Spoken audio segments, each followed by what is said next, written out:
शिवभोळा चक्रवर्ती, शिवभोळा चक्रवर्ती, त्याचे पाय माझे जिती, वाचे वदता शिव नाम, तयान बाधी क्रोध काम, धर्म अर्थ काम मोक्ष, शिव देखता प्रत्यक्ष, वाचे वदता शिव नाम, तयान बाधी क्रोध काम, एका जनार्दनिक शिव, एका जनार्दनिक शिव, निवारी कळिकाळाचा भेव, वाचे वदता शिव नाम, तयान बाधी क्रोध काम, विठ्ठल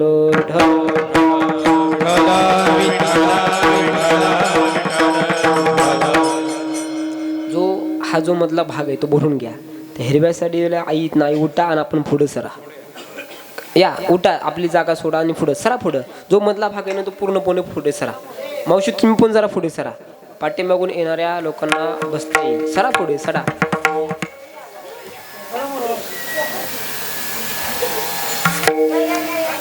या बाजून तुम्ही पुढे असता, पुढे एकदा सरा, पुढे सरा. हाला जरा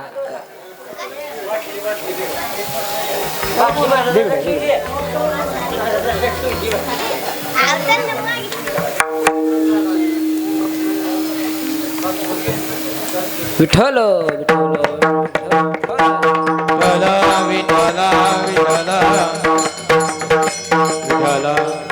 वक्रतुंड महाकाय सूर्यकोटी समप्रभ निर्विघ्नं कुर्मे देवो सर्वकार्येषु सर्वदा. गुरुर्ब्रह्मा गुरुर्विष्णू गुरुर्देहो महेश्वरा गुरुर्साक्षात् परतब्रह्म तस्मै श्री गुरवे नमः. ब्रह्मानन्दं परमसुखदं केवलं ज्ञानमूर्तिं द्वन्द्वातीतगगनसुदर्शं तत्त्वतक्षादिलक्ष्यम् एकनित्यमिमलमचलं सर्वादितसाक्षिभूतं भावातीतं त्रिगुणरहितं सद्गुरुतनमानि. कैलासराना शिवचंद्रमौळी फणींद्रमाता मुकटे जळाळी कारुण्य सिंधू भवदुःखहारी तुझवीन शंभो मज कोण तारी. सदा सर्वदा योग तुझा घडावा तुझे कारणी देह माझा पडावा. उपेशू नको गुण अंतावनंता रघुनायका मागणी हेची आता. महायोग पीठे तटे भीमरत्यं वरं पुंडरीकाय दातो मुनींद्रें समागत्य तिष्ठं तमानंद कंदं परब्रह्मलिंगं भजे पांडुरंगं.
Bye.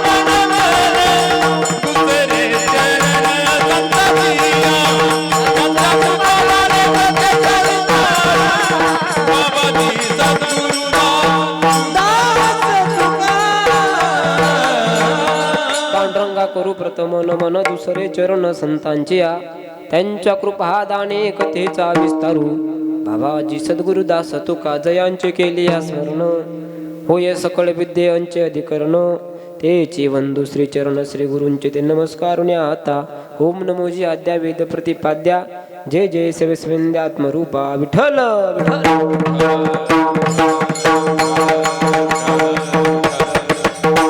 प्रस्तुत प्राप्त प्रसंगी प्राप्त स्थळी भगवान रूपी श्री कीर्तन रूपी सेवे करता निवडलेला अभंग, खऱ्या अर्थानं ज्यांना शांती ब्रह्म म्हटलं जातं, जगाच्या पाठीवर या भूतलावर एकाच व्यक्तीला शांती नावाची पदवी आहे, ते म्हणजे श्री संत नाथबाबा.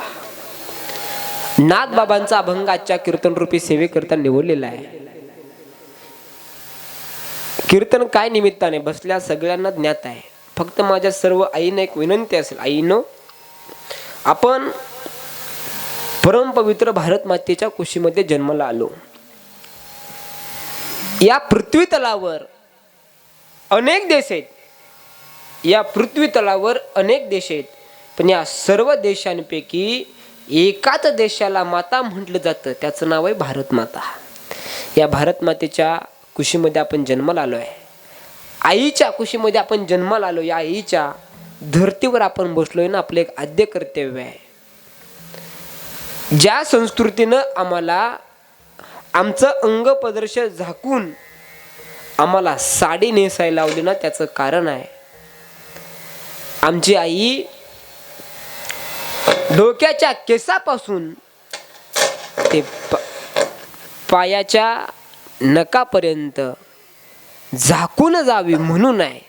त्याकरता आपला हात हलवा आणि डोक्यावर पहिला पदर घ्या.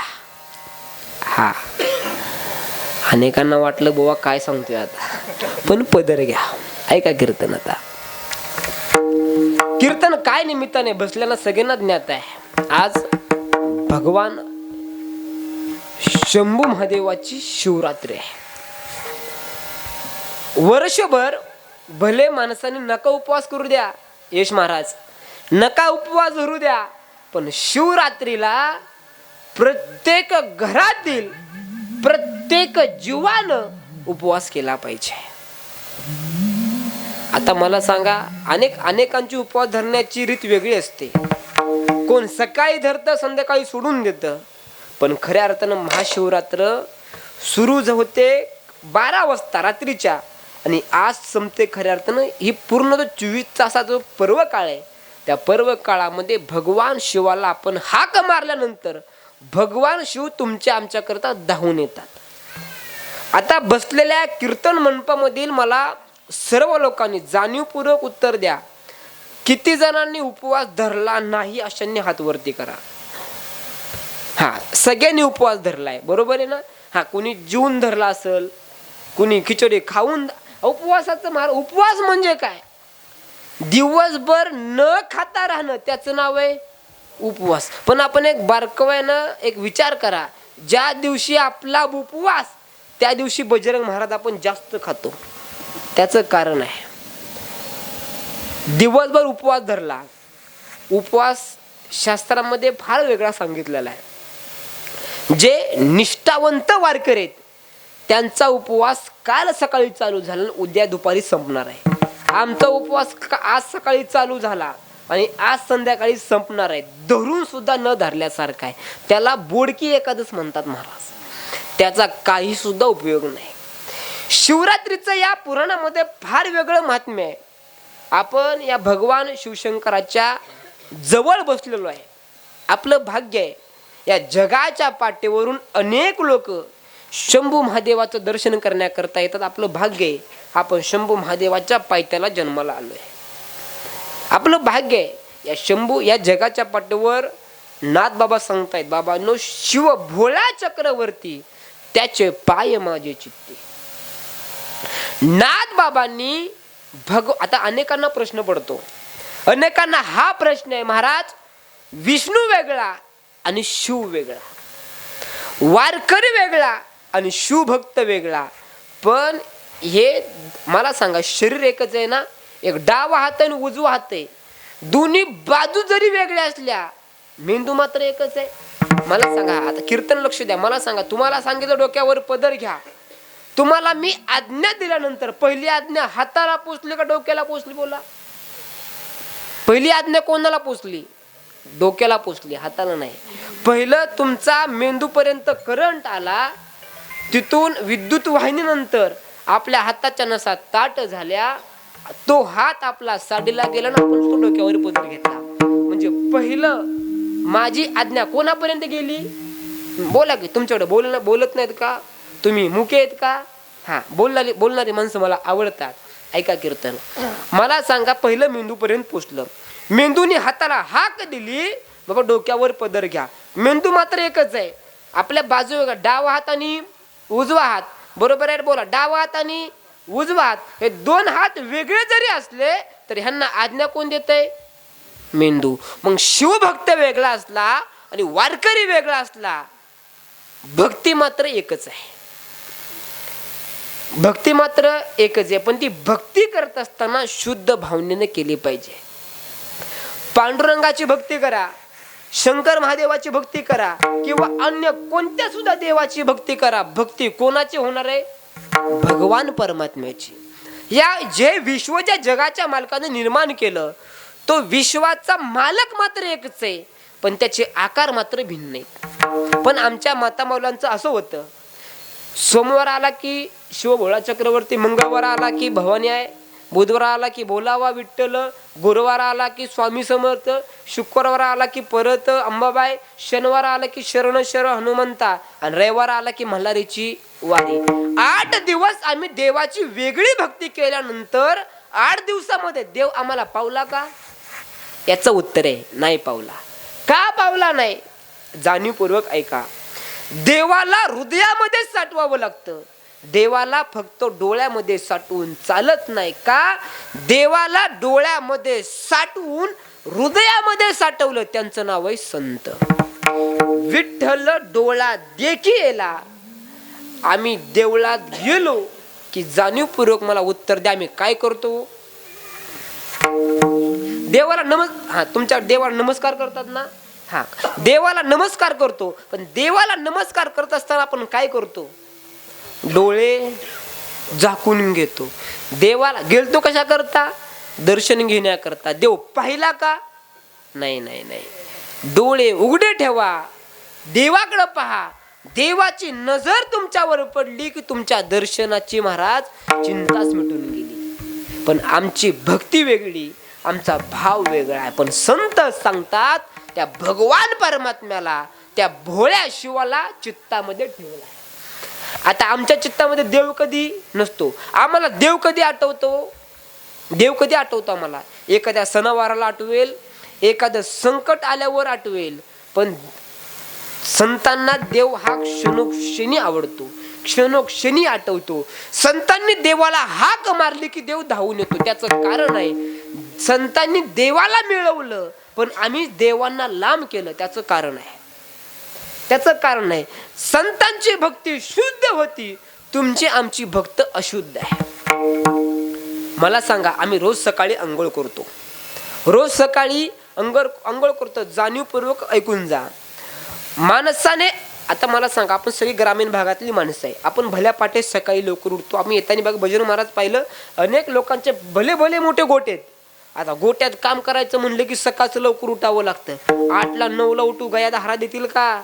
नाही नाही नाही. सकाळ लवकर उठायचं, मस्तपैकी आंघोळ करायची, आणि आंघोळ केल्यानंतर आपण देवपूजा करतो. आपल्याला देवपूजा करताना तुम्ही, प्रत्येकाच्या घरामध्ये देवार आहे, प्रत्येकाच्या घरामध्ये देव आहे, आपण देवाची पूजा करतो. पण या तामखाडामध्ये असे कुणी आहे का सकाळी उठलं आणि न आंघोळ करता देवपूजा केली? हो, असं अख्ख्या गावात कुणी भेटणार नाही. आणि जो तो भेटेल ना, तो माणूस नसेल. हा, ऐका ऐका कीर्तन ऐका. मग मला सांगा, सकाळी उठलो की पहिला आम्ही आंघोळ करतो, नंतर देवपूजा करतो.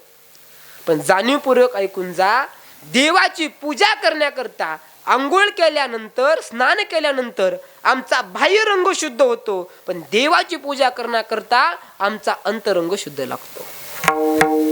अंतरंग कधी शुद्ध होईल? आम्ही कोणता साबण वापरा, संतूर वापरा, लक्स वापरा, दिवाळीनंतर मोती वापरा, अजून अनेक प्रकारचे साबण वापरा. आमचं शरीर भले काळं असलेलं गोर नाही होणार, काळं असलेलं गोर पण यदा कदाचित खराब झालेलं गोर होईल, पण आमचं मन मात्र नाही निर्मळ जीवन काय करील साबण. आमचं मन निर्मळ नाही ना, काय देवाच्या दारामध्ये भक्ती करून उपयोग आहे. मला सांगा, या शिंदे कुटुंबियांनी हा भोला मोठा एक दिवसीय कीर्तन सोहळा आयोजित केलेला आहे. एक दिवसीय कीर्तन महोत्सव साजरा केला जातो शिवरात्री निमित्त. घरामध्ये 32 जणांचं एकत्रित कुटुंब आहे. आता या जगाच्या पाठीवर एकत्रित कुटुंब पाहणं महाराज फार अवघड आहे. आपण आता अलीकडच्या काळामध्ये जर पाहिलं ना तर भावाचं पटत नाही, पण या ठिकाणी संपूर्ण कुटुंब एकत्रित आहे. अजून सुद्धा या शिंदे कुटुंबांनी या ठिकाणी या कार्यक्रमाचं आयोजन केलंय, नियोजन केलंय. मनामध्ये शुद्ध भाव आहे म्हणून कीर्तनाचं नियोजन आहे. कीर्तन आयोजित करणं हे कोणाला सुद्धा जमत नाही. मला एक कळतं महाराज, या कीर्तन मंडपामध्ये किती माणसं बसलीत याच्याशी घेणं देणं नाही, पण आलेली माणसं शुद्ध भावनेनं आलेत याला फार महत्व आहे. याला फार महत्व आहे. कीर्तना आता अलीकडच्या काळामध्ये आपण पाहतो बघा, आता इलेक्शनचं वारं चालू आहे, राजकारणाचं वारं चालू आहे. अनेक ठिकाणी कीर्तनाच्या माध्यमातून प्रचार केला जातो. भारतीय जनता पार्टीतर्फे कीर्तन महोत्सव, शिवसेनेतर्फे कीर्तन महोत्सव, अमुक नगराध्यक्षतर्फे कीर्तन महोत्सव. नाही तर्फे काय ठेवलं जातं? जिथं या पृथ्वी तलावर साधू संतांनी कीर्तनाची परंपरा घालून दिले, माणसांना शुद्ध करण्याकरता घालून दिले. कोणाच्या नावाची स्तुती करण्याकरता किंवा कोणाच्या नावाचा प्रचार करण्याकरता नाही. या कीर्तन मंडपामधून आणि या कीर्तनातून या जगाच्या पाठीवर एकाच नाम घ्यावं, त्याचं नाव आहे देव. देवाचं नाव घेतलं पाहिजे. काय आज आपण पाहतोय बघा, लोकांनी कीर्तन परंपरेला मनोरंजनाचं साधन केलं आहे. जाणीवपूर्वक ऐकून जा, कीर्तन परंपरा म्हणजे माणसाच्या आयुष्याचं मनोरंजन करण्याचं साधन नाही. कीर्तन परंपरा म्हणजे माणसाच्या आयुष्याचं मनोरंजन करण्याचं साधन नाही. नीट ऐका, कीर्तन परंपरा म्हणजे माणसाच्या आयुष्याचं मनोरंजन करण्याचं साधन नाही. माणसाच्या आयुष्याचं झालेलं मनोरंजन परमार्थिक क्षेत्राकडे यावं याकरता कीर्तन परंपरा आहे. आम्ही या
आता हे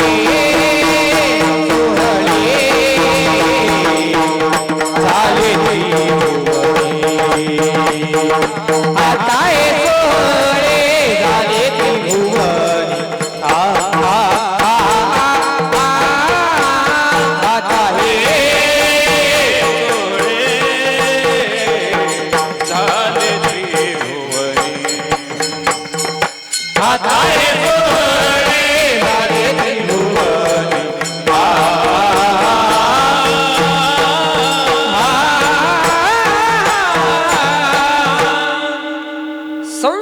नावे अवघीच व्यसने आम्ही या कीर्तने शुद्ध झालो.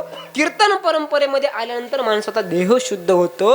मग देवाला जो आवडणारा जो भाव आहे तो कीर्तनातून शुद्ध होतो. ऐका कीर्तन. ज्या नाथ बाबांचा अभंगाच्या कीर्तन रूपी सेवेकरता निवडलेला आहे ना, या नाथ बाबांना शांती ब्रह्म म्हटलं जातं. ज्या नाथ बाबांच्या घरी जगाच्या मालकानं 36 वर्ष कावडीनं पाणी भरलं. किती वर्ष? 36 वर्ष कावडीनं पाणी भरलं. आजीबाई सुनबाईला सांगितलं उद्या सकाळ लवकर पाणी येणार आहे, लवकर उठा.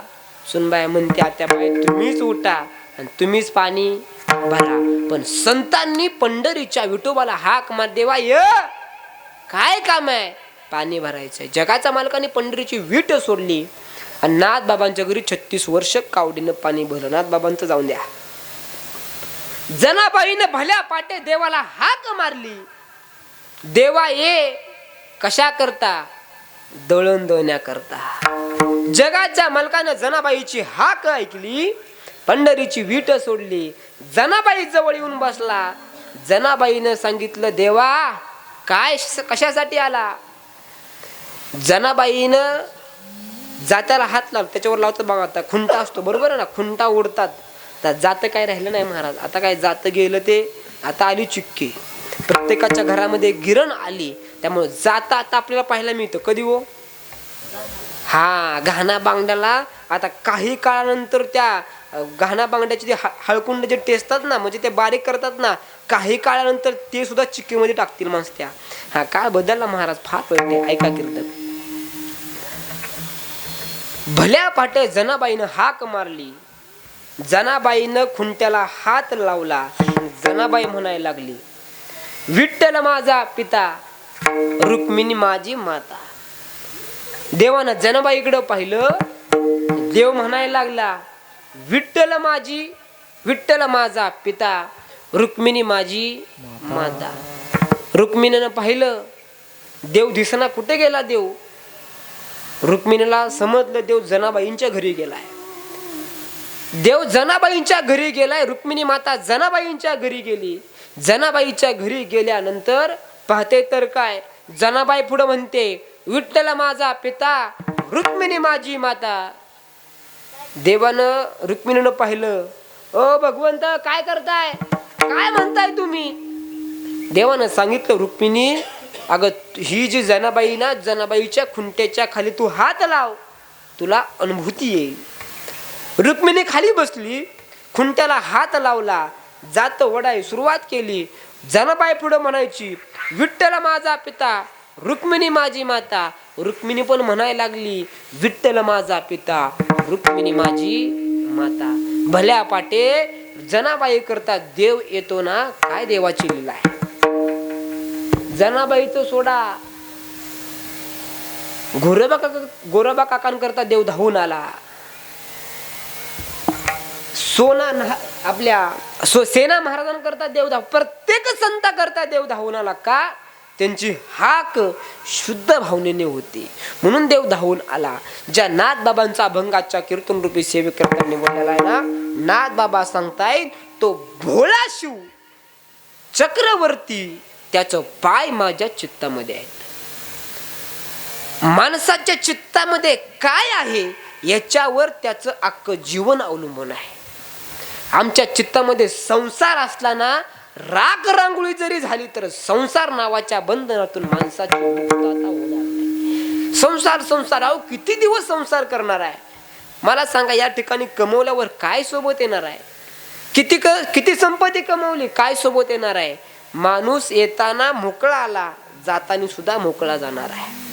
म्हणून या भूतलावर आल्यानंतर आम्हाला मेल्यावर सुद्धा जगायचं असेल ना, तर चित्तामध्ये देवाला साठवा.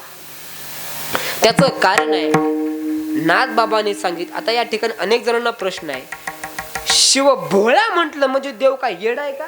नाही नाही नाही नाही. संतांच्या वाणीतून आलेला भोळा वेगळा आणि आपल्या वाणीतून आलेला भोळा वेगळा.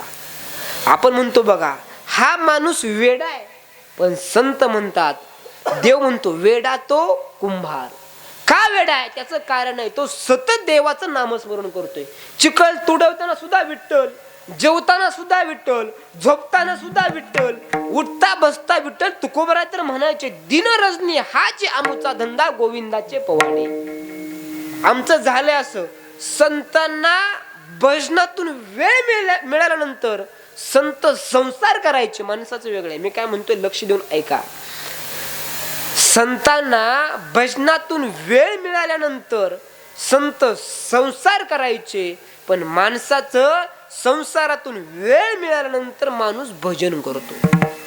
नाही, देव भेटणार नाही. देवा करता तुम्हाला वेगळा वेळ काढावा लागेल, तेव्हा देव तुम्हाला भेटणार आहे. नाथ बाबा सांगतायत शिव भोळा चक्रवर्ती. आता या अभंगातील पहिल्या चरणातील पहिले 2 शब्द फार महत्वाचे. त्याचं कारण आहे शिव आणि भोळा. आपण म्हणतो बघा, या जगाच्या पाठीवर सगळ्यात लवकर जर कोणतं दैवत प्रसन्न होतं ना, त्याचं नाव आहे भोळा शंकर. अनेकांना अनुभूती असेल, 16 सोमवार केले की देव माणसांना प्रचिती येते बघा. काही का 16 सोमवार करत असताना सुद्धा शुद्ध भावनेने केले पाहिजेत. मी स्पष्ट बोलू का, आम्हाला काहीतरी मीना करता देवाचा उपवास धरू नका. देवानं काहीतरी आम्हाला दिलं, या करता देवाचा उपवास धरा. काय मत आहे तुमचं? आम्हाला देवाने हे शरीर दिलंय ना, देवाचा उपकार आहेत आमच्यावर. देवानं मला सांगा, आता या ठिकाणी बसलेल्या प्रत्येकाला 2 डोळे, 2 हात आहेत, 2 कान आहेत, चांगलं डोकं आहे, चांगले पाय आहेत. आपले सगळं देवाने आम्हाला आनंद दिलाय ना. तरी माणसाची 85 ओलांडली, माणसं वाकाय लागला, तर माणूस म्हणतो देवानं माझं काय बरं केलंय, गुडघं गेलं. अरे वयाची 85 वर्ष देवाने तुला आनंदामध्ये जगवलं, अजून काय पाहिजे वेड्या माणसा? तुला काय पाहिजे? काय देवानं काय द्यायचं कमी केलंय? देवानं तुला जन्माला येऊन या भूतलावर जन्माला येणं सुद्धा पुण्याचं काम लागतं, पण माणूस जन्माला आल्यानंतर पुण्याचं काम न करता पाप करूनच मरतो. काय आम्ही या भूतलावरून काय पुण्याचं काम केलंय? अहो सकाळी आम्ही आज उपवास धरला, किती जण निरंकार धरला? एकांतर हात वरती करा बर. अख्ख्या मंडपामध्ये एका सुद्धा निरंकार उपवास नाही. शुद्धू महाराज आल्या तुम्ही आमच्या गाडीतल्या वेपर्सला हात लावला. काय काय उपवास धरून आम्ही साध्य तरी काय केलं? काहीच केलं नाही. अख्खी शिवरात तुमचं जाऊन द्या, आम्ही तरी काय केलं? काय नाही. देव असा भेटत नाही. आम्ही म्हणतो देव बाजारचा भाजीपाला नाही, गेला की घेतला. देव मिळवण्याकरता अगणित प्रकारचं पुण्य कमावं लागतं, तेव्हा देव मिळतो. एक जाणीवपूर्वक ऐका, देवाला संतांनी भोळं म्हटलं म्हणजे देव भोळा नाही, देव भोळा आहे. पण कधी? आम्ही त्याची सेवा भोळेपणानं केल्यानंतर. आपल्या गावामध्ये एखादा जर वेडा असेल, त्याला काय कशाची चिंता आहे का हो? जेवण मिळू नाही चिंता, कशाची चिंता नाही त्याला. संध्याकाळी जेवण मिळेल का नाही याची सुद्धा त्याला गॅरंटी नाही. तो वेडा आहे. देवानं सांगितलं देव भोळा आहे, संतांना सांगितलं देव भोळा आहे, पण त्याची भक्ती जो करणार आहे तो पण भोळा पाहिजे. भोळ्यापणानं माणसाने भक्ती करा. मला सांगा, इथं आल्यानंतर तुम्ही काही लोक या महादेवाच्या पिंडीचं दर्शन घेण्याकरता आम्ही गेलो, असं कोणी आहे का देवाला काही न मागता माघारी आला? आहे का कोणी? कोणीच नसणारे. अहो मी गेल्यानंतर सुद्धा म्हणलं देवा कीर्तनाला चांगली गर्दी होऊन दे, आणि कीर्तनाने ज्यांनी आयोजन केलंय त्यांनी चांगलं पाकिट जमला, आता जमलं का? नाही. अहो देवापाशी गेल्यानंतर आम्ही काहीतरी देवाला मागून येतो, पण संत म्हणतात देवाला मागू नका. अहो तुकोबरांची तर काय माझ्या, अहो देव माग लागायचा. तुकोबराय काहीतरी मागा. तुकोबरायांनी देवाला कधी मागितलंच नाही, आणि देवाला जरी मागितलं ना तर देवाला तुकोबरायांनी मागितलं तर तुकोबराय म्हणा देवा तुझा मला कधी विसर पडून देऊ नको. तुझा विसर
भांडायचा. देवा संत तुकोबराय काहीतरी मागा तुकोबराय कधी देवाकडे काही मागत नव्हते आणि मागितलं तरी तुझा विसर होऊन देऊ नको. हा देव चित्ती आहे. नाथ बाबा सांगतायत शिव भोळा चक्रवर्ती त्याचे पाय माझे चित्ती. का?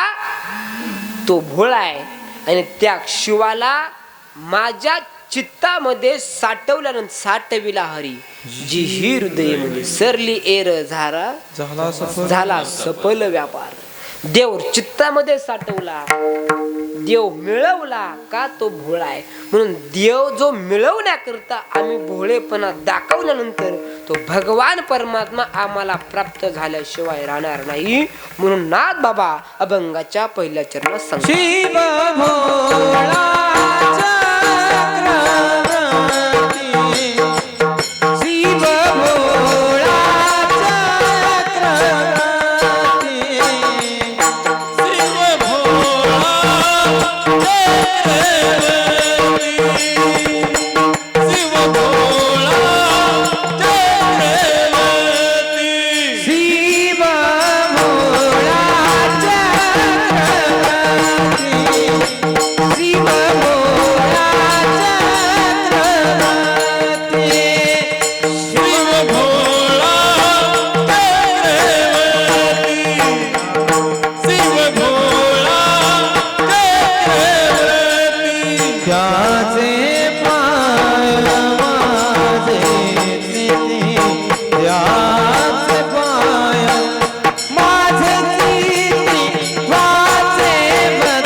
शिव भोळा चक्रवर्ती त्याचे पाय माझे चित्ती. नाथ बाबा पुढे सांगतात वाचे वदता शिव नाम. आता हे फार विलक्षण आहे. वाचे वदता शिव नाम. मुखानं देवाचं नामस्मरण घ्यायचं. कोणत्या? त्या शिवाचं. आता सकाळी उठल्यापासून आपण जर ही शिवरात्रीची कथाच वेगळी, आपण कथा भाग पाहणार आहे. कांची नगराचा राजा, कांची नगराचा राजा, त्या राजाने तो ज्या नगराचा राजा होता त्या, आता एक बघा पूर्वीच्या काळामध्ये एक शास्त्र आहे, जे पुण्य किंवा जे पाप शिष्याने केलं ते गुरुनं भोगायचं. जे पाप शिष्याने केलं ते गुरुनं भोगायचं. जे पाप प्रजेनं केलं ते राजाने भोगायचं. जे पाप पत्नीनं केलं ते पतीनं भोगायचं. राजाच्या नगरामध्ये तेच झालं. प्रजेने पाप केलं, राजाला ते भोगावं लागलं. राजा भोगत असताना राजा पुढल्या जन्मी भिल्ल जातीमध्ये जन्माला आला. भिल्ल जातीमध्ये जन्माला आला. त्या भिल्लाचं काम काय? भिल्ल म्हणजे पारधी. भिल्ल म्हणजे पारधी. पारधी समाजामध्ये जन्माला आला. पारधी समाजाचं एकच आहे, शिकार करून स्वतःचा उदरनिर्वाह करतो. प्रत्येकाला प्रत्येकाची कामं या जगाच्या पाठीवर वाटून दिले. प्रत्येकानं आपल्या ह्यानं काम करायचं. त्यानं शिकार करायचं. शिकार करण्याकरता तो जंगलामध्ये गेला. पण जंगलामध्ये गेल्यानंतर त्याच राज्यातील एक पती आणि 2 पत्नी, त्यांचं त्या जन्मामध्ये राजाच्या नगरामध्ये असताना त्यांचा पुढला जन्म हरण आणि हरणीमध्ये झाला होता. अनेकांना हा कथाभाग ज्ञात असेल. जन्म हरण आणि हरणीमध्ये जन्म झाला होता. राजा पुढल्या जन्मामध्ये भिल्ला समाजामध्ये जन्माला आला, भिल्ल झाला, पारधी समाजामध्ये जन्माला आला, शिकारी करता जंगलामध्ये गेला. शिकारी करता जंगलामध्ये गेल्यानंतर दिवसभर शिकार केली, परंतु शिकार काय हाताला लागली नाही. परंतु ज्या नदीच्या बाजूला तो शिकार करण्याकरता बसला होता, ज्या झाडावर बसला होता ते झाड होतं बेलाचं. लक्ष देऊन ऐका, देवाला भोळ का म्हटलं जातं ते समजणार आहे. दिवसभर तो त्या झाडावर बसला होता, दिवस उलटून गेला, रात्र झाली. रात्र निघून त्याला वाटलं आता उद्या सकाळ सकाळी तरी या ठिकाणी पशु पक्षी पाणी पिण्याकरता येईल, त्यांची आपण शिकार करून आपल्या घरी घेऊन जाऊ. दिवस गेला, रात्र संपली, दुसऱ्या दिवशी वेळ आली. परंतु ज्या झाडावर बसला होता ते झाड कशाचं होतं? बेलाचं. आणि त्या बेलाच्या झाडाखाली महादेवाची पिंड होती. आता आपण बघा, आपण जर कुठे जर बसलो, समजा आता आपण या कीर्तन मंडळामध्ये बसलो म्हणून सोडून द्या, आपण कुठे एखाद्या मातीमध्ये जर बसलो आणि काटू जर असला आपण ते उकरत बसतो बघा, काही ना काहीतरी आपण करत असतो. तो भिल्ल, तो पारधी त्या बेलाच्या झाडावर बसला होता. झाडावर बसल्यानंतर तो शिकार करत असताना एक एक ते पान तोडायचं आणि खाली टाकायचा, एक पान तोडायचा आणि खाली टाकायचा, एक पान तोडायचा आणि खाली टाकायचा. म्हणजे काल सकाळपासून आजच्या पहाटेच्या 3 वाजेपर्यंत त्यानं त्या पिंडीवर बेल वाहिले. न कळत भोळी भक्ती ही, देव किती भोळा आहे आणि भक्त किती भोळा आहे. दिवसभर त्यानं त्या ठिकाणी बेलाचं पान वाहिलं, न कळत त्याला भगवान शिवशंकर प्रसन्न झाले. भगवान शिवशंकर प्रसन्न झाले. भगवान शिवशंकर प्रसन्न झाल्यानंतर शंकर त्याच्या जवळ आले, सांगितलं काय पाहिजे तुला? तू काल सकाळपासून माझी भक्ती करतोय ना, मी तुझ्या भक्तीनं आनंदून गेलोय, तुला काय पाहिजे ते माग. आता मला सांगा, यदा कदाचित जर कीर्तन मंडपामध्ये बसलेल्या एखाद्या मनुष्याला किंवा एखाद्या मातेला देव प्रसन्न झाला, माता माऊलीनो काय मागचाल तुम्ही? काय मागचाल? बोला की काय मागचाल? संसाराकरता मागचाल का गावाकरता मागचाल का घराकरता मागचाल का स्वतः करता मागचाल? संसाराकरता मागेल, घराकरता मागणार नाही, स्वतः करता माझा संसार चांगला होते, संसार माझे ही अडचण आहे ती अडचण आहे, आपण ते मागल. राजाने सुद्धा त्या भिकाऱ्याने सुद्धा तेच मागितलं, देवा काल सकाळपासून शिकार मला मिळली नाही, परंतु उद्या सकाळी या ठिकाणी अनेक प्रकारची हरण पाणी पिण्याकरता येतात, त्या हरणा आणि ते हरिण काय बोलतंय ना ते मात्र मला समजून दे, त्यांची भाषा मला समजून दे. भोळा शंकर प्रसन्न झाला, तथाच तू म्हणला, समजेल तुला भाषा. दुसऱ्या दिवशी त्या ठिकाणी आल्यानंतर भल्या पहाटे पहाट उलटून गेली, सकाळ सूर्य उगवला, सूर्यास्त झाला, सूर्य उगवला. सूर्योदय झाल्यानंतर सकाळच्या वेळी एक हरण पाणी पिण्याकरता आलं.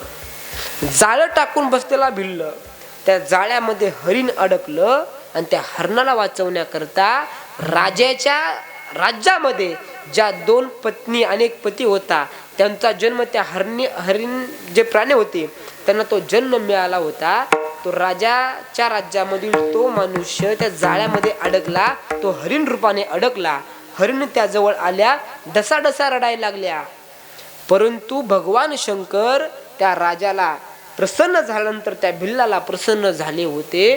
प्रसन्न झाल्यानंतर त्याला त्या हरणांची मुखी भाषा समजत होती, मुखी भाषा त्यांची संभाषण चालू झाला. आता मला सांगा, आपल्या संसारातील उदाहरण, जर आपल्या नवऱ्याला जर यदा कदाचित जर काही जर लागलं, आपण किती हळूहळू करतो, भले ते वरच्या मनाने असू द्या. म्हणजे तुम्ही हसलाय म्हणजे तुम्ही जागेत. ऐका, आपण त्याला आपल्याला यदा कदाचित थोडं तर आपल्याला वाईट वाटतं ना. त्या हरणीला सुद्धा वाईट वाटलं, आपला नवरा जाळ्यामध्ये अडकलाय. एक थोरली बायको आणि एक धाकटी बायको अशा दोघी आल्या. एकीच्या पोटामध्ये लहानीच्या पोटामध्ये जीव वाढत होता, ती गरोदर होती. मोठीला म्हणते तू त्यांच्यासोबत निघून जाते ना, जाऊ नको, मी जाते. तुझा पाठीमाग तो संसार आहे, तुझी लहान लहान जी पाळसं आहेत, जी तुझी लेकरं आहेत ना, त्यांना सांभाळ. ती म्हणली नाही नाही नाही नाही, मी माझ्या पती देवांसोबत जाणार आहे, जायचंय ना. जन कोणी आपली शिकार केली ना, जन कोणी आपल्या धनीला या जाळ्यामध्ये अडकवलंय ना, मी त्याच्यासोबत निघून जाईल. हा सगळा संवाद कोण ऐकतोय? पारधी ऐकतोय, शिकारी ऐकतोय. त्यानं सगळं ऐकलं. शेवटच्या क्षणाला तो त्या ठिकाणी आला. तिघांना उचलून घेऊन जाणार तेवढ्या क्षणामध्ये हरणीनं त्यांच्या पाया पडलं, माफ करा पण आम्हाला मात्र घेऊन जाऊ नका. यदा कदाचित तुम्ही आम्हाला ओळखलं नसेल, पण तुम्हाला आम्ही ओळखलं. पूर्वीच्या राज्यामध्ये तुम्ही राजा होता, आम्ही प्रजा होतो. आम्ही जे पाप केलं ते तुम्हाला भोगावं लागलं. तुम्ही भिल्ल नावाच्या समाजामध्ये जन्माला आला. राज्यामध्ये तुम्हाला जे काही तुम्हाला जागेवर मिळत होतं, पण तुम्हाला या जन्मामध्ये खाण्याकरता मिळवण्याकरता इतरत्र फिरावं लागते. हा सगळा कर्माचा भोग आहे. आणि या कर्मातून मुक्त होण्याकरता भगवान परमात्म्याचं नामस्मरण घ्यावं लागतं. अभंगाचं दुसरं चरण. वाचे वरता शिवनाम, वाचे वरता शिवनाम, वाचे वरता शिवनाम, वाचे वरता शिवनाम, वाचे वरता शिवनाम,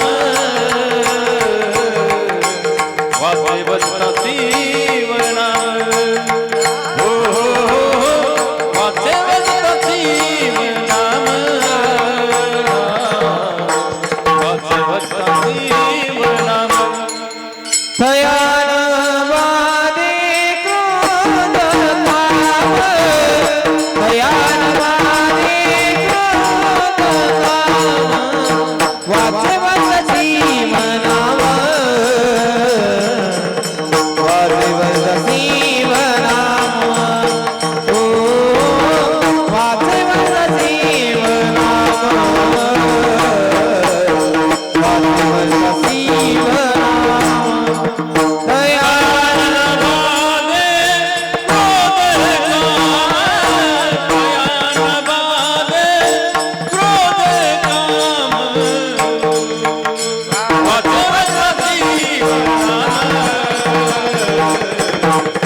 तयान बाधे क्रोध क्राम. न कळत त्या ठिकाणी त्या राजाकडून, त्या भिल्लाकडून न कळत भगवान परमात्म्याची सेवा झाली. देव त्याला प्रसन्न झाला. पण मला सांगा, तर वाचे वदता शिव नाम, मुखाने घेतलं पाहिजे देवाचं नामस्मरण, चित्तानं घेतलं पाहिजे. नाथ बाबा सांगतात तयान बाधी क्रोध काम.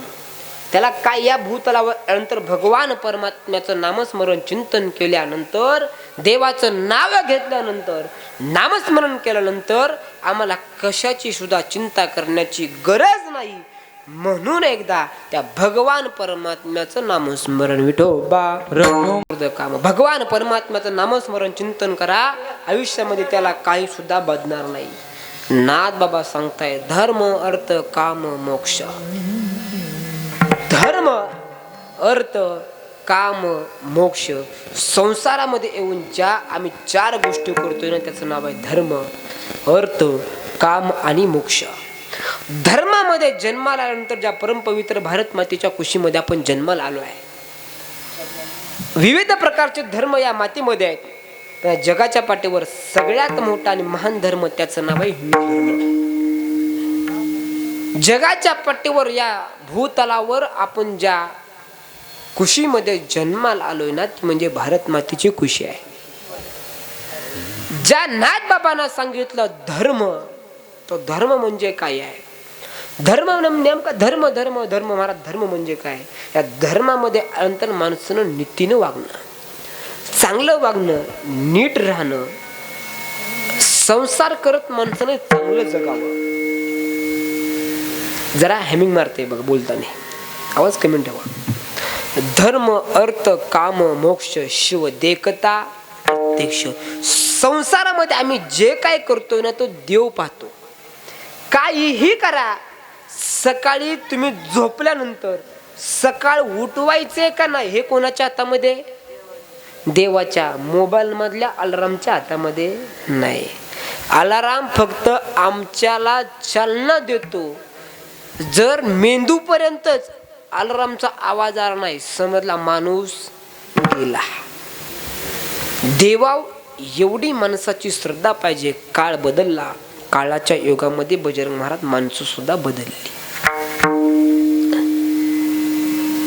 कीर्तन आणि ही परंपरा अनेक वर्षापासून चालत आलेली आहे. पूर्वीचा काळ होता, माणसं गावात कीर्तन असलं की दिवसभरामध्ये सगळी कामं आवरायची आणि कीर्तनाला जायची. पण आज आपण पाहतोय बघा, गावामध्ये सप्ताह जरी बसल्यानंतर कीर्तनाला फार कमी गर्दी पाहायला मिळते. त्याचं कारण आहे, माणसांना आपला धर्म कळत नाही, संतांची परंपरा कळत, ज्ञानोबा कळत, तुकोबा कळत नाही. समजला पाहिजे आम्हाला आमचा ज्ञानोबा आहे, समजले पाहिजेत आम्हाला तुकोबरा आहे. तुकोबरांनी गाथा नावाच्या ग्रंथाची निर्मिती कशा करता केली?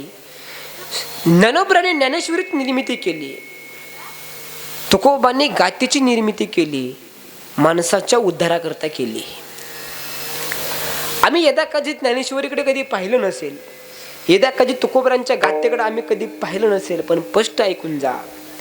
जगाच्या पाठीवर माणसाला जगायला आणि मरायला आणि संसार करायला शिकवणारं साधन म्हणजे संतांचे ग्रंथ आहेत. ग्रंथाला किम्या या मातीमध्ये. या कीर्तन मंडपामध्ये बसलेला प्रत्येक जणाकडे मोबाईल असेल, बसलेला प्रत्येक जणाकडे मोबाईल असेल, पण आमच्या घरामध्ये यदा कदाचित ज्ञानोबरांची ज्ञानेश्वरी नसेल, तुकोबरांचा गाथा नसेल, भागवत नसेल, गीता नसेल. अहो कधी समजणार आम्हाला ज्ञानोबा तुकोबा? कधी समजणार आम्हाला ज्ञानेश्वरी? कधी समजणार? अहो सांगता आहेत, वाचावी ज्ञानेश्वरी, डोळा पाहावे, पण जन्माला येऊन एक तरी ओवी अनुभवावी. उपवास तपास करून देव मिळणार नाही. देव मिळवण्याकरता साधना करावी लागते. देव मिळवण्याकरता साधना करावी लागते. आम्ही बघा अनेक प्रकारच्या विविध प्रकारच्या साधना करतो. नाथ बाबा सांगतायत, आम्ही ज्या साधना करतो ना त्या शुद्ध भावनेने करा. मी धर्म सांगतोय, या वारकरी संप्रदायामध्ये, या परंपरेमध्ये धर्माला फार विलक्षण महत्व आहे. आजकालच्या काळामध्ये लोक धर्मापासून विभक्त व्हायला लागली. सारी लोक जात नावाच्या ह्याच्यामध्ये अडकून बसली. माणसाच्या, मी आधीपासून सांगतोय, मला सांगा ना, माणसांनी जाती जातीमध्ये भांडण लावण्याचा प्रयत्न केला जातो ना, सोडून द्या. मनुष्य म्हणून जन्माला आलोय ना, माणूस म्हणून जगा. या भूतलावर जन्माला आलोय ना, शरीर रूपाने आलोय. या शरीर रूपाने आल्यानंतर कशा करता कोणाकरता वादविवाद करायचा आहे? प्रत्येक ठिकाणी वादविवाद आहे. संप्रदायामध्ये वादविवाद आहे, राजकारणामध्ये वादविवाद आहे, घराघरामध्ये वादविवाद आहे, भावभावकीमध्ये वादविवाद आहे, गावागावात वादविवाद आहे, प्रत्येक ठिकाणी वादविवाद आहे. वादविवाद होऊन महाराज काय आहे? मी स्पष्ट सांगून जातो, आपण यदा एखादं काम कमी करा, पण माणसांना मात्र विसरू नका. आपण धर्म कमवा, अर्थ पैसा कमवा. या जगाच्या पाठीवर पैशाशिवाय काही चालत नाही. परंतु पैसा कमवत असताना, मी स्पष्ट सांगतो, पैसा कमवत असताना विचारपूर्वक कमवा. धर्म अर्थ काम करत असताना चांगल्या पद्धतीनं काम करा. धर्म अर्थ काम ह्या गोष्टी आम्ही जर शुद्ध भावनेने कमावल्या ना, शुद्ध भावनेने कमवलेल्या आमच्या सगळ्या गोष्टी भगवान परमात्मा स्वतः पाहतो. अभंगाचं तिसरं चरण. धर्म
आम्ही जे जे काय करतोय ना ते देव स्वतः पाहत असतो. म्हणून या जगाच्या पाठीवर काही करत असताना शुद्ध भावनेने करा. ज्या भगवान शिवशंकरांच्या दरबारामध्ये आपण सगळेजण उपस्थित येत आहे, आनंद आहे. एवढा भला मोठा सोहळा संपन्न होतो आहे. देवानं शिंदे कुटुंबियांच्या डोक्यामध्ये अशी चांगली कल्पना दिली. याकरता देवाचे मानावे एवढे, त्यांच्यावर असणारे उपकार कमी. आभार देवाचे नाही मानणार आपण, ते देवाचे आभार मानण्याकरता एवढे आपण मोठे नाहीच आहेत ना. म्हणून आपण सर्वांनी या ठिकाणी कीर्तनाकरता बहुसंख्येने आपण उपस्थित येत आहे. आज महाशिवरात्र आहे, पण कधी कोणी विचार केला का हो, आपण ही शिवरात्र असेल, दिवाळी असेल, अनेक आपण या ठिकाणी आज एकत्रित येतोय. कोणामुळे येतो? याचं कारण काय? संतांमुळे. पण एक पूर्वी 350 वर्षापूर्वीचा आपण जर काळ आठवला ना, तर 350 वर्षापूर्वी या कीर्तन मंडपामध्ये येण्याकरता व कीर्तनामध्ये बसण्याकरता लोकांना भीती वाटायची. त्याचं कारण आहे, आपण ज्या कीर्तनामध्ये आज आनंदाने बसलो आहे, मनामध्ये कोणती सुद्धा भीती न बाळगता बसलो आहे. पण एक लक्षपूर्वक ऐका, 350 वर्षापूर्वी याच महाराष्ट्राच्या मातीमध्ये कीर्तन करण्याकरता माणसांना भीती वाटत होती. पण या सकल वारकरी संप्रदायाचं रक्षण करण्याकरता आई तुळजाभवानीकडं या शेतकरी वर्गातली माणसं साकडं घालायची. 350 वर्षापूर्वीचा काळ आठवला ना, दिवसा ढवळ्या आमच्या आया बहिणींची आबरू लुटली जात होती. दिवसा ढवळ्या अफगाणिस्तानाच्या बाजारामध्ये आमच्या आया बहिणींना दिवसा ढवळ्या लुटलं जात होतं. 350 वर्षापूर्वीचा हा काळ आहे. पण 350 वर्षापूर्वी मी सुरुवातीला सांगितलं होतं, आईंनो डोक्यावर पदर घ्या. अनेकांच्या डोक्यावरचा पदर निघून गेला, पण एक जाणीवपूर्वक ऐका आईंनो, तुमच्या डोक्यावरचा पदर, तुमच्या कपाळावरचं कुंकू अजून सोपं करून सांगतो, आमच्या घरातली छकुली आणि आमच्या गोट्यातली माय जर कोणामुळे जिवंत असेल ना, तर ती फक्त धर्मवीर संभाजी महाराजांच्या बलिदानामुळे आहे. फाल्गुन शुद्ध प्रतिपदा ते फाल्गुन अमावस्यापर्यंत जवळ 1 महिनाभर धर्मवीर संभाजी महाराजांना नको एवढे यातना सहन कराव्या लागल्या. आज आम्ही आनंदामध्ये जगतोय, आनंदामध्ये राहतोय. कीर्तनापासून शिंदे महाराज विषांतर करतोय, पण काळाची गरज आहे.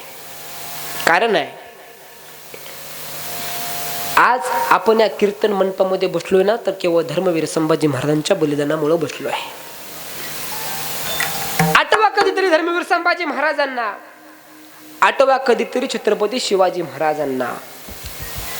आईनो, आज आमची घरातली आमची लेक आज आनंदाने बाहेर फिरते ना, त्याचं कारण सुद्धा धर्मवीर संभाजी महाराज आणि छत्रपती शिवाजी महाराज आहेत.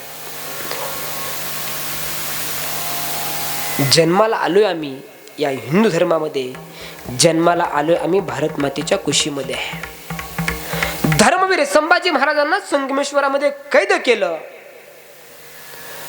कैद केल्यापासून शेवटच्या श्वासापर्यंत धर्मवीर संभाजी महाराजांना फक्त यातना सहन कराव्या लागल्या. शिवजयंती येते आहे 19 फेब्रुवारीला. आम्ही सगळे आनंदाने शिवजयंती साजरी करू. शिवजयंती साजरी केली पाहिजे, परंतु माझ्या सर्व तरुण बांधवांना विनंती असेल, आम्ही शिवजयंती साजरी करत असताना ज्याप्रमाणे आम्ही छत्रपती शिवाजी महाराजांचा जल्लोष करतो ना, त्याप्रमाणे ज्या छत्रपती शिवाजी महाराजांचा जल्लोष आम्ही आज मोठ्या थाटामाटात करतोय ना, त्याचं कारण सुद्धा धर्मवीर संभाजी महाराजांचं बलिदान आहे. 350 वर्षापूर्वी दिवसा ढवळ्या आमच्या आया बहिणींना आबरू लुटली जात होती. दिवसा ढवळ्या लुटलं जात होतं. धर्मवीर संभाजी महाराजांना संगमेश्वरामध्ये कैद केलं, औरंगजेबाच्या दरबारामध्ये आणलं. साखळ दंडाने औरंगजेबाने संभाजी महाराजांना बांधलेलं आहे. समोर संभाजी महाराज उभे आहेत, बाजूला कवी कलेश उभे आहेत. साखळदंडाने बांधलंय, घट्ट बांधलंय. औरंग्या संभाजी महाराजांना म्हणतो, हे संभा, अरे तू शेर है ना, लेकिन आज हमारे दरबार में तू आया है. औरंग्याने धर्मवीर संभाजी महाराजांना सांगितलं, तुला इथून जायचंय ना, तुझी सुटका करतो, काय करावं लागेल तुला. धर्मवीर संभाजी महाराजांना औरंग्याने सांगितलं, तुझा धर्म सोड, इस्लाम स्वीकार कर, माझं अर्ध राज्य तुला देऊन टाकतो. शंभूराजे कडकडले, अरे हात लाथ मारतो तुझ्या राजावर, प्राण गेला तरी 72, पण धर्म सोडणार नाही. केवळ 30 दिवस धर्मवीर संभाजी महाराजांना यातना सहन कराव्या लागल्या. साखळदंडाने घट्ट बांधलाय, दरबार भरलाय. औरंग्याच्या दरबारामध्ये संभाजी राजाला बांधलाय. ज्या दरबारामध्ये संभाजी राजांच्या बापाचा छत्रपती शिवाजी महाराजांचा अपमान झाल्यानंतर ज्यानं दरबाराला लाथ मारली आणि किल्ला गाठला, त्याच दरबारामध्ये संभाजी महाराजांना कैद केलंय, साखळदंडाने बांधले. शेर शिवा का छावा, तो माझ्या धर्मवीर सरजा संभाजी राजाला घट्ट बांधलंय, हालता येईना. धर्म सोड, सोडून देतो. नाही सोडला धर्म. यातना सुरू केल्या. पहिल्या दिवशी धर्मवीर संभाजी महाराजांना गरम झालेलं उकळलेलं पाणी धर्मवीर संभाजी महाराजांच्या अंगावर टाकलं. शरीर जळावं माझ्या सरजा संभाजी राजाचं. दिवस संपला, दिवस उजाडला. संभाजी महाराजांची बोटाची नखे पकडीमध्ये धरली, सपकानं उपरली नख. आईनो बोटाला लागलं ना तरी आमच्या डोळ्यातून अश्रू येतात. संभाजी महाराजांची जिवंतपणी बोटापासून नख वेगळी केली. हात छटले गेले, पाय छटले गेले. एखादा प्राणी सोलावा तसा धर्मवीर संभाजी महाराजांचं कातड सोललं. अहो कातड सोललं, यात नवलच काय आहे. पण गरम पाणी आणि त्या गरम पाण्यामध्ये मीठ टाकून धर्मवीर संभाजी महाराजाच्या अंगावर फेकून दिला. संभाजी महाराजांनी क्षणभर डोळे मिटावं. अरे ज्या माझ्या बापाने हे स्वराज्य निर्माण केलं, त्या आबासाहेबांना छत्रपती शिवाजी महाराजांना आठवावं. अरे जेव्हा मला जन्म म्हणजे काय कळत नव्हतं, जग म्हणजे काय कळत नव्हतं, तेव्हा माझी आई सईबाई मला सोडून गेली. अख्खं आयुष्य मला माझ्या आजीनं, माझ्या जिजामातेनं माझा सांभाळ केला. त्या जिजामातेला मी काय उत्तर देऊ, का मी धर्म सोडावा. अंगावर पाणी टाकलं. सिंदूर थापलेला हनुमान जसा दिसतो ना, तसा माझा सर्जा संभाजी राजाच्या साखळदंडामध्ये रक्तानं लालबुंद झालाय. पण तरी सुद्धा जीवाची भीक त्या औरंग्याजवळ मागितली नाही का. अरे ओ तो शिवा का शेर था, का मागावी भीक मी. प्राण सोडेल पण धर्म सोडणार नाही. 30 दिवस नको एवढ्या यातना सोडल्या, नको एवढ्या यातना सोसल्या. अनेक प्रकारचे त्या ठिकाणी त्यांना शिक्षा देण्यात आली. नख छाटली, बोट छाटली. अहो यात काय नवल आहे. संभाजी महाराजांचं तोंड उघडण्याकरता एक मनुष्य पुढे गेला. संभाजी महाराजांच्या तोंडामध्ये बोट घालावी, संभाजी महाराजांचा जबडा उघडायचा आहे. अरे ज्या संभाजी राजांनी सिंहाच्या जबड्यामध्ये हात घालून सिंहाचा जबडा फाडला होता, त्या संभाजी महाराजांचा जबडा उघडणं एवढं सोपं नव्हतं. पकड घेतली, संभाजी महाराजांच्या समोर धरली. उकळत गरम पाणी घेतलं, संभाजी महाराजांच्या अंगावर टाकलं. संभाजी महाराजांनी आईग केलं. तोंड उघडलं, तोंडामध्ये पकड घातली, तोंड वाचलं आणि तोंडामध्ये असलेली जीभ पकडीमध्ये धरली आणि बाहेर ओढून काढली.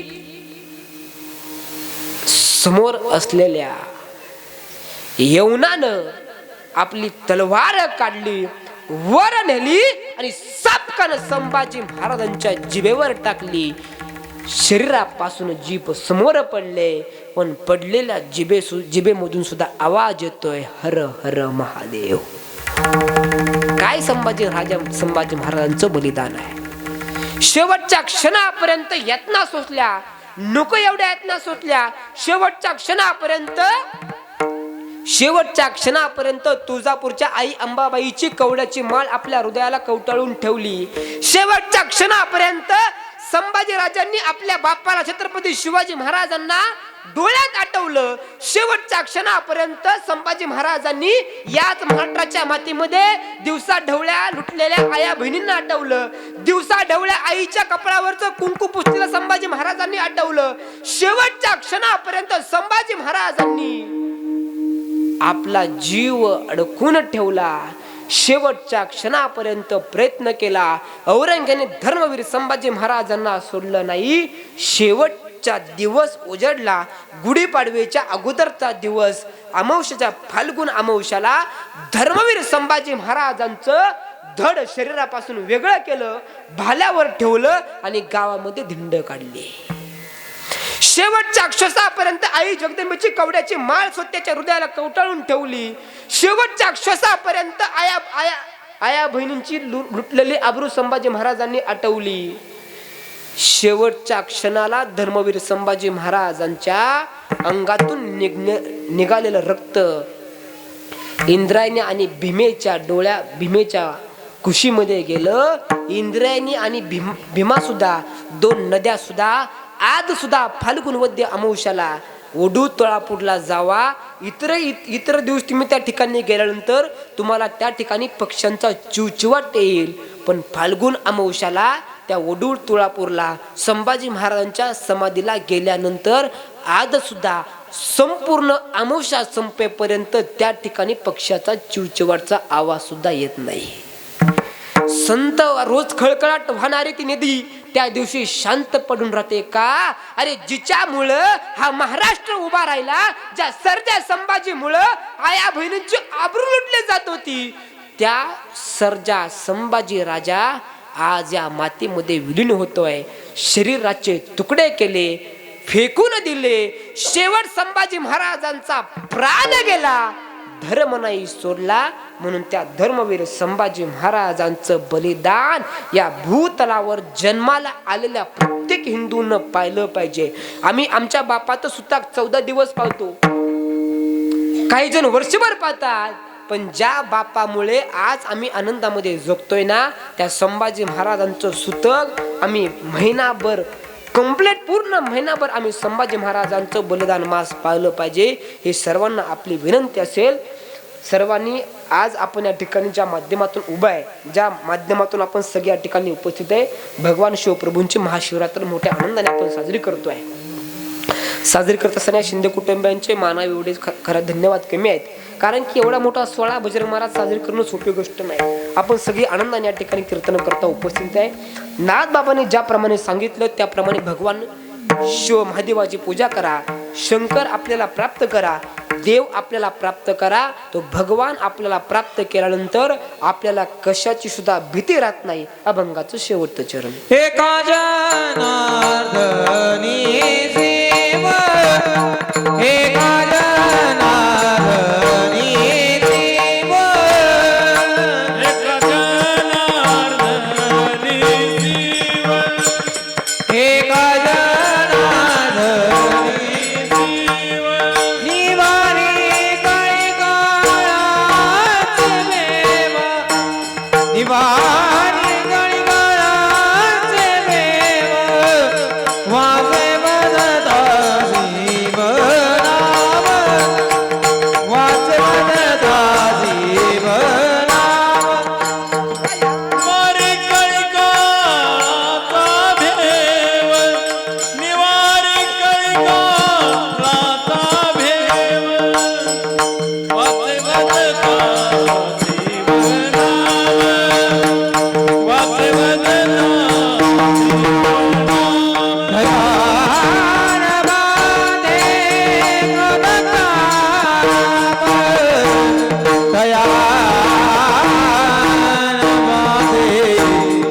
दयान बांधे गो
ज्याप्रमाणे भगवान परमात्म्यानं नागबाबाने भगवान शिवाची पूजा केली, देव त्यांना प्राप्त झाला, त्याप्रमाणे आपण सर्वांनी भगवान